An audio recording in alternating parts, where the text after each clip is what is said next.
Hello, my name is Ryan Parker. I'm a lens-based artist and photographer based out of Bozeman, Montana. And today I'm going to be talking with you about some of my work in a joint exhibition with Rachel Jones called Trace Remains. So my work primarily deals with human-altered landscapes, or environments that somehow have been changed by the effects of industry, economics, or how we've developed it for our human condition. So in the pictures, you're going to encounter everything from a plastic bag blowing across through the desert to objects that we don't encounter because we're not meant to encounter them, such as Superfund sites or industrial byproducts. A few of the pieces that I wanted to talk with you about are the first one being titled Pit Water, Berkeley Pit, Montana. So that title is in reference to the Silverbow Creek Butte Area Superfund site. Now this Superfund site gets its name from the creek that primarily runs through the town of Butte, Montana. The reason though in this exhibit I don't show you that and I focus instead on the pit is it becomes an icon, this signifier that when we all look at it we can see some kind of damage has happened to this landscape. Especially when you come to learn that the water at this what seems like a human-made lake is actually around the pH of 2, so it's essentially more acid than water. Now the photograph in the exhibition isn't a view that should be strange to anyone who's ever been to Butte. For as little as $2, you can pay your dues and they take you through the tunnel where you can stand out on the viewing platform and experience what it's like to see an acid lake firsthand. Now, the environmental conditions of that site aren't necessarily as bad as they look. What's really causing there to be an environmental kind of catastrophe in that town is the creek, the fact that all of the byproducts from mining flow through the city into its groundwater, into the homes.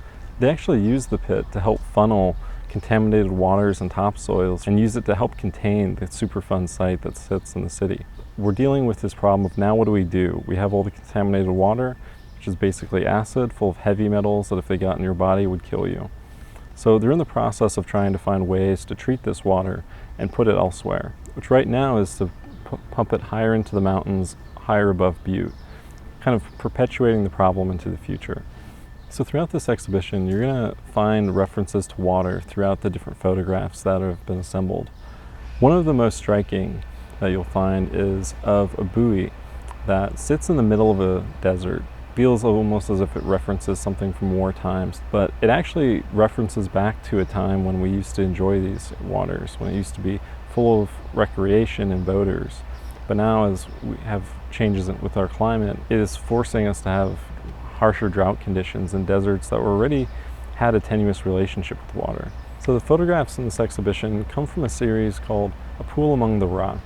Now that phrase is in reference to a T.S. Eliot poem, or at least a line from it, that isn't particularly referencing a world that is without kind of a core substance that people need to survive, water. In that poem, he's referencing kind of a post-war world, having come out of World War I.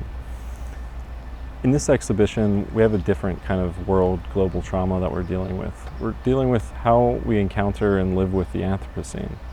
So in this exhibition, you'll see a cairn from Grinnell Glacier.